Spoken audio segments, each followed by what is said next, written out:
Hi, I'm Sharon Figler, and I wanted to let you guys know what my experience with fluoroquinolones is.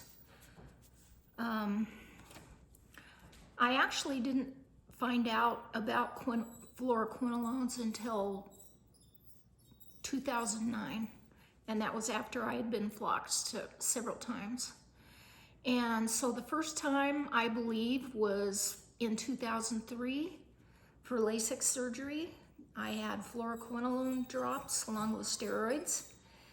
And 2004, I had surgery on my spine. I had a herniated disc repair at the L2-3 level. 2004, I started seeing an endocrinologist for fibromyalgia and low blood sugar and low thyroid. These are things that came up after I had LASIK surgery. And in 2006, I had a bladder sling surgery, and they gave me IV Levaquin as a prophylactic during the surgery. And I spent the night in the hospital, and they sent me home with some Cipro and anti-nausea medicine because I had not stopped throwing up. And then in February of 2007, I remember at one point my spine popped. I felt it pop, it didn't hurt, didn't think a whole lot about it. And then by May of 2007, I started getting intermittent leg pain. And so I went to a rheumatologist, and he suggested I go back to the spine doctor and talk with him. And the x-ray revealed that my spine came apart where I had the herniated disc repair. So the next 9 months, I went to a specialist, a spine pain specialist, and they were trying to figure out if there was anything they could do for me. They needed to decide if it was my spine that was causing the leg pain, but they eventually said no.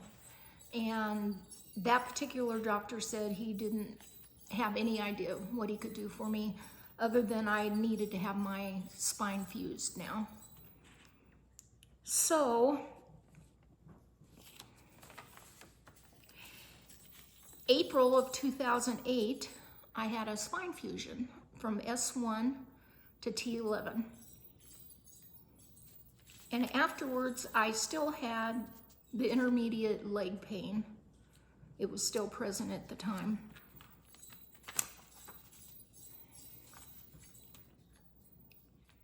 And the leg pain was pretty bad when I had it, and it kept me from sleeping.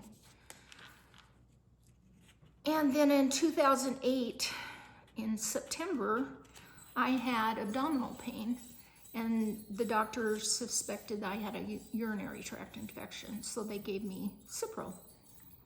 And a month later, the pain came back, and they gave me Levaquin. And each time after I took the very first pill, within an hour, I was so sick. I had diarrhea and I was throwing up. And so I dealt with that. And let's see. So in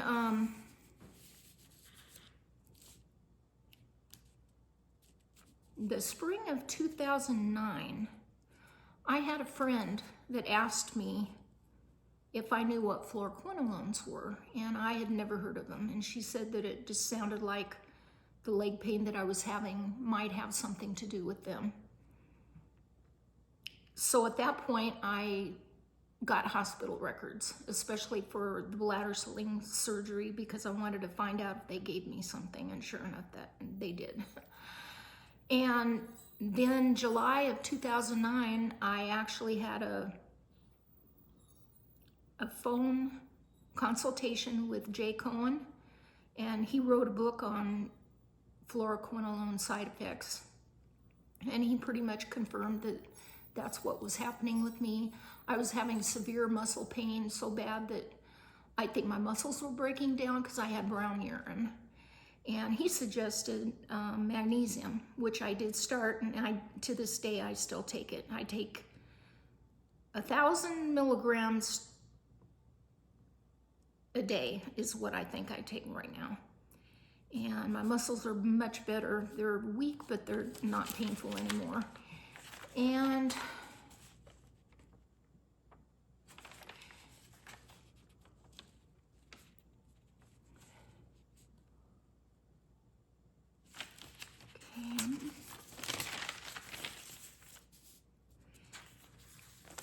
so after I talked to Jay Cohen and I had the last 2 doses of fluoroquinolones for a UTI that I did not have, and I found out later that it was probably a kidney stone, which is another common side effect from taking fluoroquinolones, because they mess your gut up so bad that you don't have the right kind of good bacteria to take care of oxalates. And so November of 2012, I had my first appointment with Dr. Hansen, and he acknowledged that the fluoroquinolones could be the cause. He was the first doctor to actually believe me. I had been to a adult geneticist before I saw him, and I had just learned about fluoroquinolones, and I did talk to him about it, and he was pretty surprised. He really didn't know that much about it, but he told me that when he prescribes antibiotics, 1/3 of the time he prescribes a fluoroquinolone, 1/3 of the time. And he did diagnose me as having benign hypermobility syndrome. And I think that's really important that people understand. If you're hypermobile or you have Ehlers-Danlos syndrome, which is more severe than just having hypermobility, you should not take these drugs at all because they affect connective tissue. And that's the issue with hypermobility. And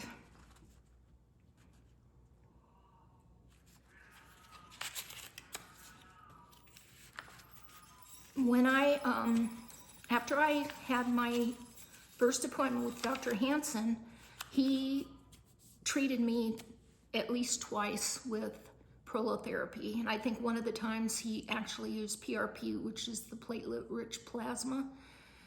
And really interesting that, you know, I walked like Frankenstein.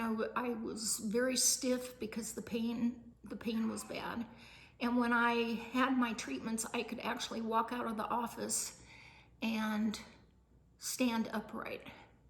And my hip flexors weren't tight anymore. It was really amazing.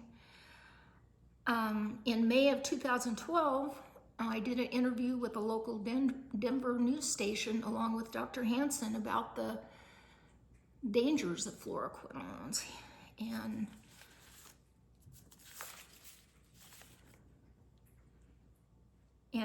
also my husband, he is also a floxy.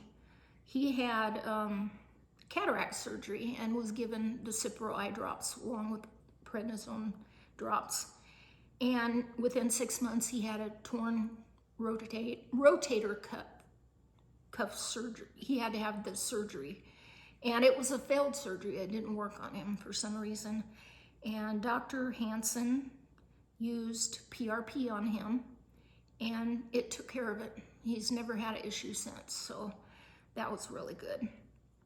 In 2015, I had a kidney stone, and the reason why I think in 2008 that I had a kidney stone and not urinary tract infection is because the pain was identical.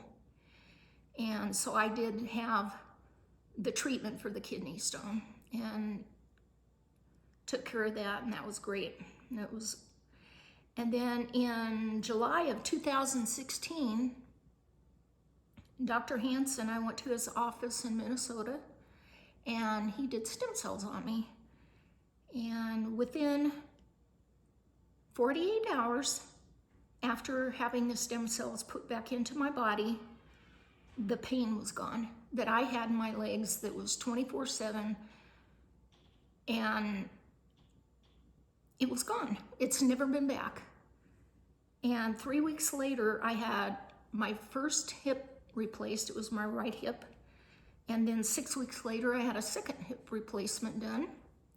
8 months after that, I had my right knee done. And I really feel like the stem cells help my body prepare for those surgeries and to heal. And people that worked with me in physical therapy, they were shocked how quickly that I got better. I am not like I was before fluoroquinolones.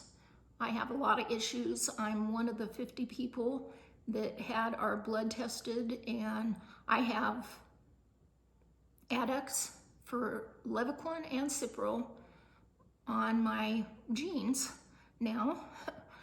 And so I don't know what that means for the future, but every person, there were 50 people that had taken them and have side effects. They all 50 had the adducts. And we just kind of have to wait and see. I know there's a lot of black box warnings now on these drugs, and it's just a matter of the doctors not prescribing them for everything. They have the warnings now, and if they just stop using them, they're only supposed to be used after you've used everything else, and you want to save your life, then maybe go ahead and use a fluoroquinolone, but you may wish you hadn't. But Dr. Hansen saved me, and I appreciate him so much. And it's been hard for everybody because a lot of doctors just don't want to believe us. They think we're crazy. But I want to thank Dr. Hansen for letting me do a testimonial. I want to thank him for everything he's done for me.